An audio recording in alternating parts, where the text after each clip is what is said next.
But I think what we should kick off with is, we look at you because you know what's going on. You look ahead at the future. That's one of your expertises. The question is, how do you sort the signal from the noise? How do you get the meaningful messages from all the fluff that's going on? Perhaps we'll start at the far end and bring it back this way. Nothing like an open-ended question.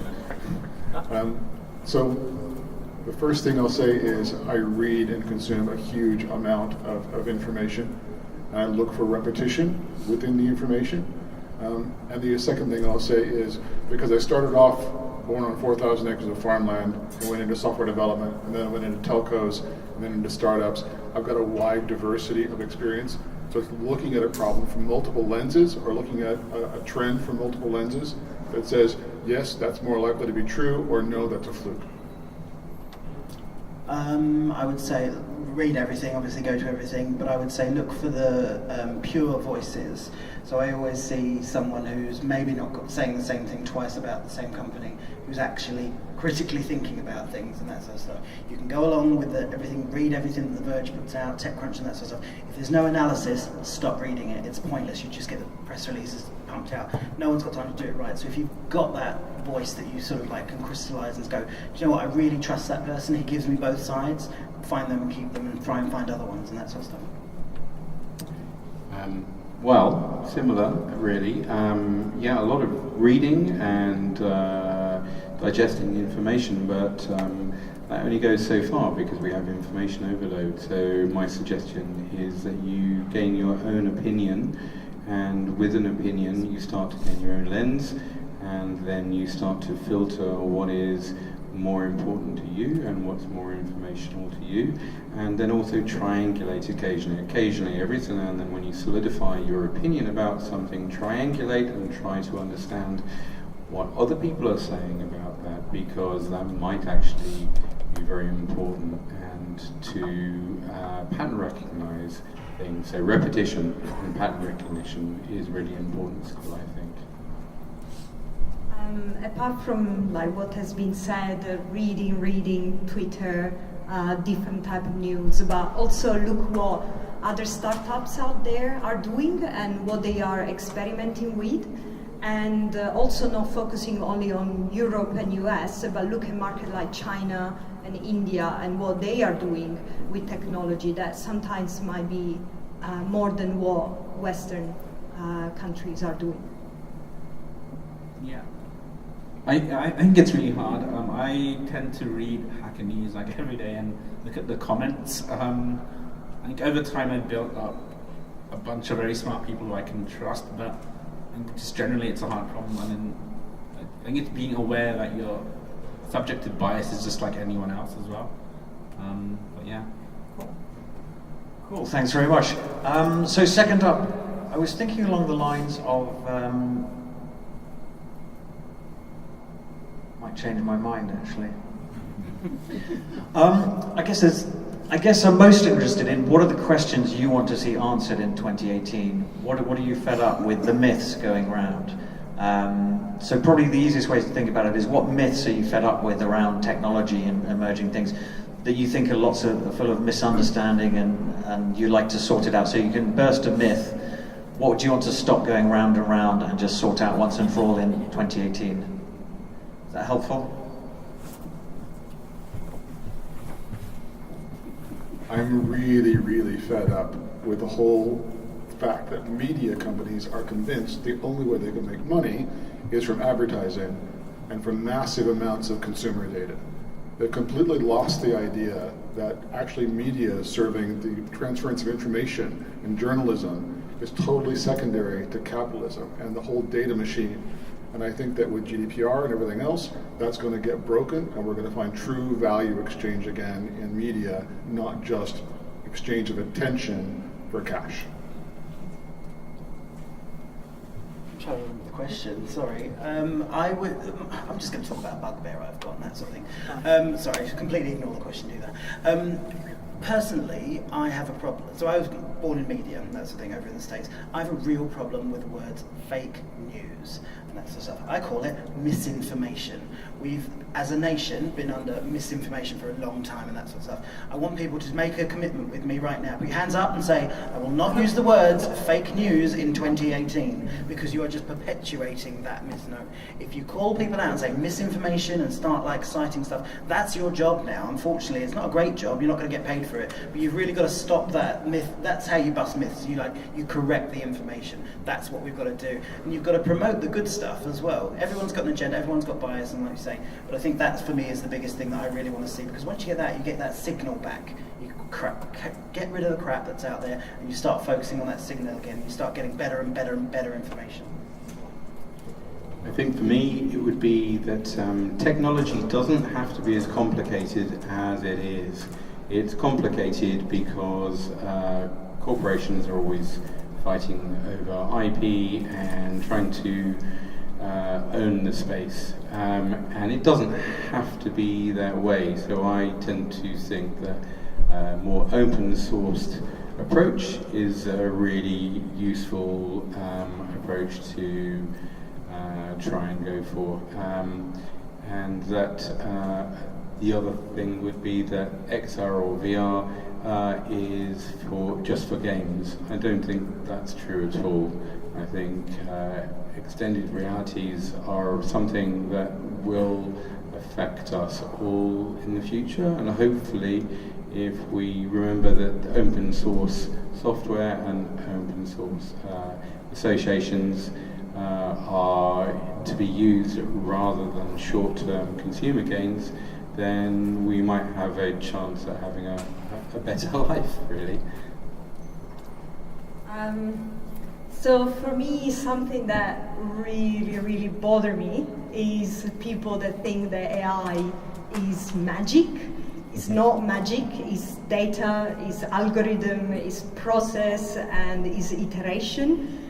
And AI, if we want AI to really go into companies, we really need to remove that, and we need to think about AI as a training data plus a machine learning plus, and most importantly for me, the woman or the human being in general in the loop, because machine learning and training data by itself can only give about 70% accuracy, but it's the human being that intervene and correct and adjust that make that magic works. Continuing from that, I think blockchain isn't magic either. I think it's been pushed as a solution to everything. It's a good solution for certain problems. I don't get the solution to everything. Another thing is, I think it's this assumption that disruption is always good, and that's not necessarily true. Like, if some information comes out and a bunch of people lose their jobs, I think they've lost their jobs. There's this kind of implicit thing that new technology and disruption is always good. They could. I'm generally a technical optimist, but it's not necessarily written that disruption is always better. Okay, cool. And last one from me before we come to the audience would be, would you like to pick out any winners and losers in 2018? So are there any brands out there where you think winners, you could either name a winner or a loser in 2018, or one of each? How unfair is that? Give it a go. Thank you. So I think the losers, more than anything, and we're in fintech, are going to be the traditional banks, the ones that refuse to innovate, that don't feel like they need to innovate, the ones that are kind of fed up already with having to deal with consumers anyway. And there are enough challenger banks and there are enough new institutions coming along that I think potentially in 2018 the big traditional banks are going to be serious losers. And I think as far as the number one opportunity for winners, I do see Amazon just really caning it in 2018. Brands becoming invisible, Alexa in the home, Amazon taking on their own delivery service and actually replacing DPD and just growing and growing. And in 2018, I see Amazon continuing to grow and win. You stole my Amazon one, I was going to take that. I think Femtech is going to see a surge in 2018. I think there's a lot of interesting buzz going around. Certainly a lot of startups that need funding that aren't getting it, that will get it. I think losers, I agree. I think the banks are just going to get hammered. You know, you've got your legislation coming through where everything's open API, so it's kind of like, yeah, sorry, fix yourself. Should have done it years ago. I think other losers, I think you're going to see a lot more of the shysters go away and that sort of stuff. The people who are just like trying to exit quickly and that sort of stuff. I think you're going to start to see a lot more social good come through, and a lot more people who are saying, "Are you in it for the long term? This is a bigger problem than just 3 years." You know. So. If it hasn't already happened, I think unidirectional television, that's one-sided. That certainly is going to go away. We have a voice, and we know we have a voice, and we'd like to interact. We would like to have some ability to engage with media. So innovation in general, I think, if you don't embrace some sort of innovation, I think you may lose. Another example would be 360 media. Some people would say that's virtual reality. 360 media that doesn't have any interaction, or it's monoscopic, it's like singular, doesn't work, I don't think, in its video, so it doesn't really add anything. If it's interactive, I think it could do. And yeah. Ooh, can I add one? You can. Shall I tell you who's going to make a shitload of money next year? Lethal drones and lethal autonomic weapon makers. And I swear to God, has anyone seen the video Slaughterbots? Yes. Scary. If you haven't seen that video, Google that video, Slaughterbots. And I tell you what, don't worry about watching it fully, because Google's going to tell you what's the reality of that right on the right-hand side. And the reality is, it's already here. It's a beautiful fake video that's put out for proliferation of like, please don't kill us all, mass genocide via drones. But on the right-hand side, you're starting to see a real ramp up of artificial intelligence. You know what? What I want an honest dialogue about artificial intelligence and how fucking dangerous it is. I think it's really interesting. I'm very much on a spectrum of like, can help, can hinder, but I think there's a lot out there that needs to be said. A lot of people are doing stuff and they aren't asking, should they? Sorry. Oh dear, how can I match that? Loser, I keep it simple.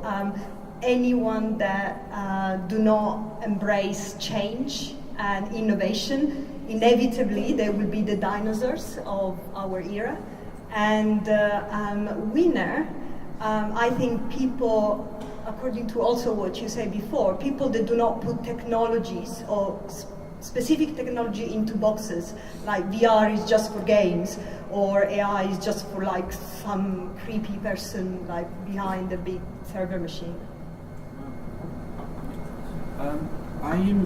I'm quite bullish on electrification. So I think a lot of the companies do electric cars, clean energy.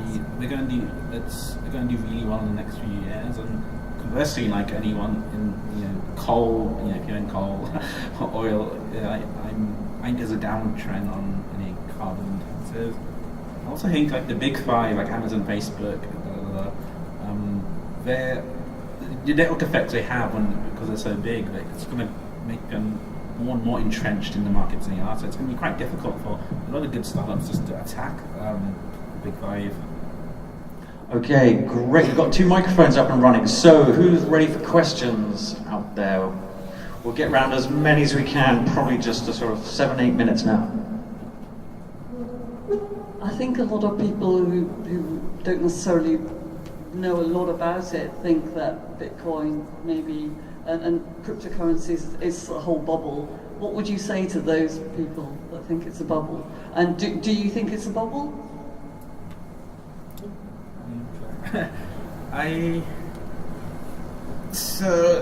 Probably, that's probably the answer. There's a lot of, I think the prices now, like it's just been highly driven by speculation. I guess some utility to speculation, it dumps money into the system which can eventually find some other use, and it gets people hooked on anything that allows companies which are involved in it getting funding. But I think too much speculation can be very toxic to the the other use cases of it. But yeah, I'd be inclined to agree. It's quite frothy, but Who knows? it's been so unpredictable. My feeling from external I see is that it's a bubble and it's in a glass box that very few people actually get to understand fully. And I'm more of a spectator right now. I will wait and watch what happens. I think a bubble is something that bursts, right? So you're suggesting, you're asking the question, will it burst?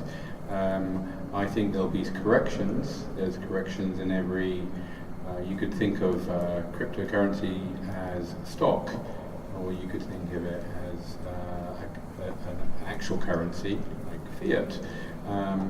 But I think there'll be minor corrections, and I think it will continually go up. More money that goes in, and the easiest way to buy is in Bitcoin, and there is a load of altcoins out there, and there's a load of ICOs out there.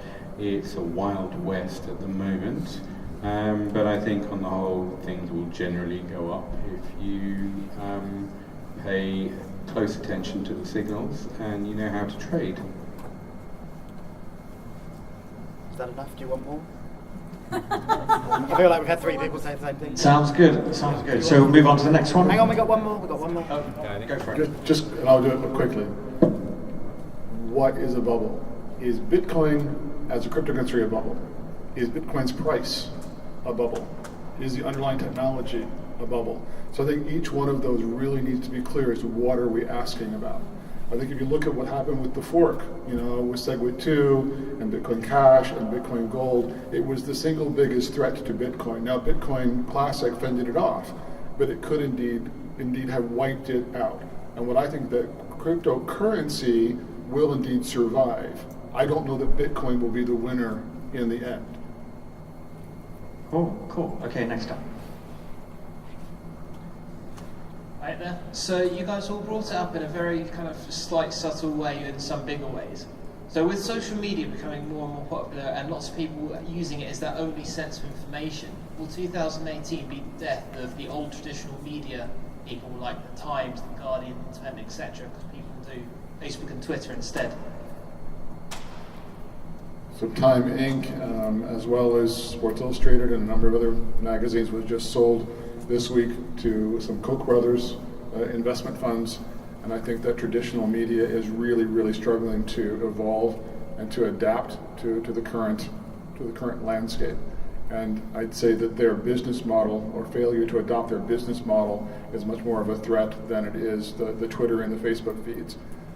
When I see Twitter and Facebook feeds, going to your point earlier, I always took every single article, whether it's one I agree with or whether I don't agree with, and I say, according to whom, and I say, in what context. And I try to help everybody that I work with and think with and go to dinner with to apply that level of critical thinking. And that's what exists in good quality journalism, right? That there is a home for it, but not in the traditional business model. I think it's a misnomer to just say that traditional media has a problem. If you look at Vox and lots of the other ones, Vice, everyone like that, they all have issues. Mashable, for example, just went for a massive fire sale, and that sort of stuff. It was valued at 250 million, they got 50 million. You're like, everyone's having trouble. Now, why is that? Let's look at a timeline. When did Facebook impact Meteor hit us and that sort of stuff? Everyone since then has literally been having their lunch eaten, and they kind of paid to have it done. You've got to take out of that system, and you've got to stop getting obsessed with that system in order for that to work, and no one's doing it yet. There are a couple of really interesting examples of how people are starting to pay via subscription, a bit like the iTunes of news and that sort of stuff. Personally, I love Flipboard and that sort of stuff. I thought Apple would buy them years ago, but it never did. Made their own, that's Apple's way. But I think the fundamentals of the news industry need to radically shift, and people just aren't there. Because unfortunately there are old guys at the top who have got golden parachutes waiting for them. They're not really that au fait with change. And there's a lot of young people down the end who haven't quite got the economics. They kind of just need to come together and they'll create something beautiful. It has to exist. We need news. We're actually quite insatiable for it and that sort of stuff. The trouble is Facebook and other people are exacerbating a system where it's almost better to have the crap stuff put out there because it's very clickable, very watchable and that sort of stuff. And we as people need to demand the other stuff. So yeah, we might be using Facebook on the toilet, but that's why you get toilet information, because they want quick, sharp shit, and that sort of stuff. So once you've got to demand it and that sort of thing, because I don't want to keep seeing The Guardian begging me for money at the end of everything that I read. There's a better system out there, and it's about having the courage. It is courage that they need to do it, and it'll be a rocky period, but they've all got stakeholders and they've got to answer to them, absolutely, but there's ways of doing it. And advertising can't go away. It's a very important part of our culture and that sort of stuff, but it's not the only thing that's out there. Is anyone in the audience from media? Great. There's a few of you. My suggestion to you is to embrace cryptocurrency, because it's a way of paying your bills, but also leapfrogging the media that's quite old-fashioned. I see articles every day from big tabloid papers just going on and on about how this bubble of cryptocurrency is, and it's going to burst, and everyone's going to get ripped off, and it's just a big, huge rip-off. And I'm sure that's not true. Personally, I'm sure that's not true. And I think billions of people are sure that's not true. And if you can find a way of engaging with cryptocurrency, maybe not Bitcoin, because it takes a long time to process something and to make a payment, and it costs quite a lot actually. It's similar to a Visa payment, but if you could use a smarter technology, such as maybe it would be Dash or Ethereum or something with a digital protocol that is super fast, you can make micropayments, and those micropayments don't cost any of us £3 to buy the Times on a Sunday. Cool, I'm going to keep moving on. Are you desperate to speak on that? We're okay, great. Let's get one more question from the glorious cheap seats. Any questions out here? Didn't want you to feel left out. Good, we'll come back in. Come back inside. Hi. So one trend I've just started seeing, I would be interested in hear your perspective, is AI safety.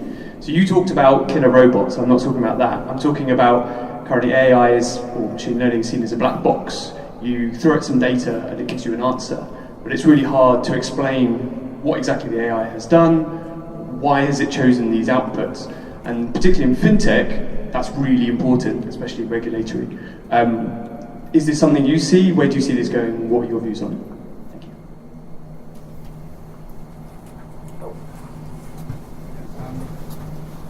Actually, at Y Combinator they have a whole thing with Elon Musk and OpenAI, which is all about this entire area.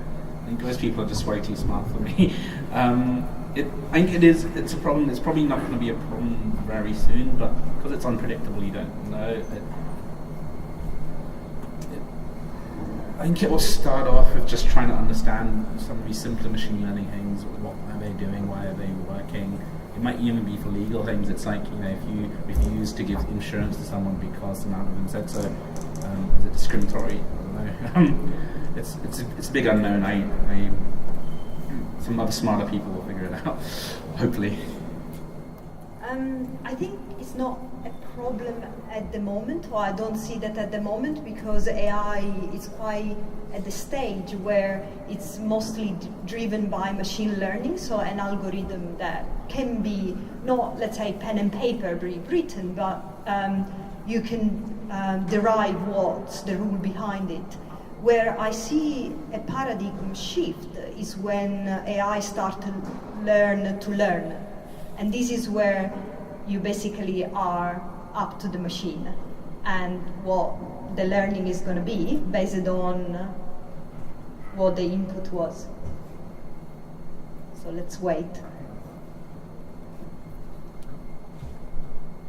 I think it all depends on your quality control. When you look at what people are talking about now when it comes to this sort of topic, it's very much like, where's your fundamentals from? How did it start? Who did that code? Where did you get it from? And half of them are nicking stuff from GitHub, and you're like, that's the same code that can't code a soap dispenser to give it to a black hand. You're like, that's not great, guys, we might need to start again. So it's really about having those fundamental answers with whoever's developing your algorithms and that, to make sure that they're, on the up and up, as it were. And I've seen a lot of tech that's being developed out there, and when you prod them on stuff, they just start leaking in front of you, almost literally in tears by the end of it. And it's just simple questions like, where'd your code come from? Oh, you nicked half of it. Okay, that's fine. Did you look into it beforehand? Or like, well, it's up on the web. And you're like, that's where we are? Oh, okay, great. Carry on. Great. That's why you get slaughterbots. Yeah, that's true, but I would also like to add that big corporations such as Facebook, Google, Alphabet, I should say, and all of those companies, like Amazon, etc., are currently gathering massive amounts of behavioral data, and that behavioral data is very smart. And the majority of what you're talking about is not very, it's quite often programmed by people such as myself, or an individual, or a small organisation that is trying to innovate and be disruptive. However, the large corporations, please don't underestimate them. AI, it really needs to have some reins put on it, I think. And I don't really know how to do that exactly. How do we avoid psychotic AI robots in the future? Cool, that's a cheerful note for us to end on. I was about to ask everyone who feels better about 2018 than they do about 2017. Probably not many now.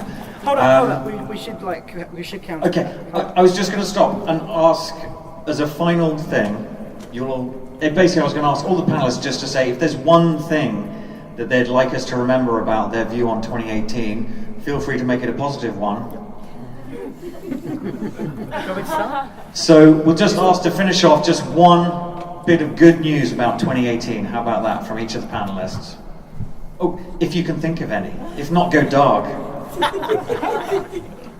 2018 is going to be an amazing year for consumers to actually get more control and more value from the economy and the country in which we live.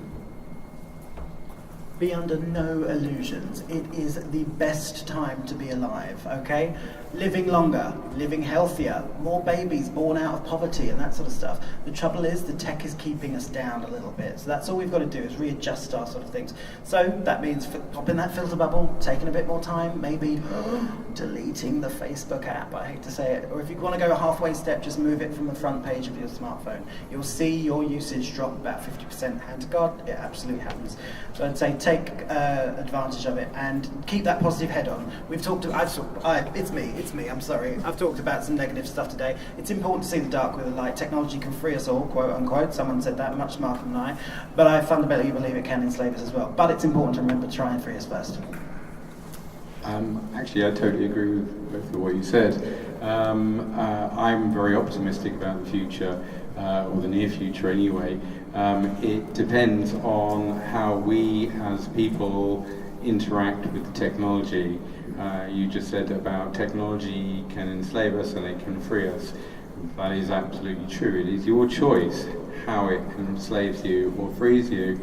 Try not to be a slave of technology, and you will connect with the world so much better using that technology. On the positive note, I think that because we are the people that are going to build products or services or companies with technology, I hope that we have the realization of designing for humans, primarily with all their complexities and also all their diversity. I think 2018 is going to be a great year for starting companies. Every year it's better and better. We're going to see lots of new companies around the world, new better ways for funding. There's going to be, we're going to see lots of cool new things. Okay, good news is it's in our hands to sort out 2018. I hope you found some good inspiration. I hope you agreed with lots of it. I hope you also disagreed with bits. I love hearing most of all about the bits people disagree with. Their arguments often better than the conversations. So thank you, massive thank you to Lloyds and Tom for hosting us tonight. And the last shout goes to say, well, second last says, look out for the meetups coming up 2018 next year, but also all the glory, please, to our fantastic panel, and thank you all very much for joining.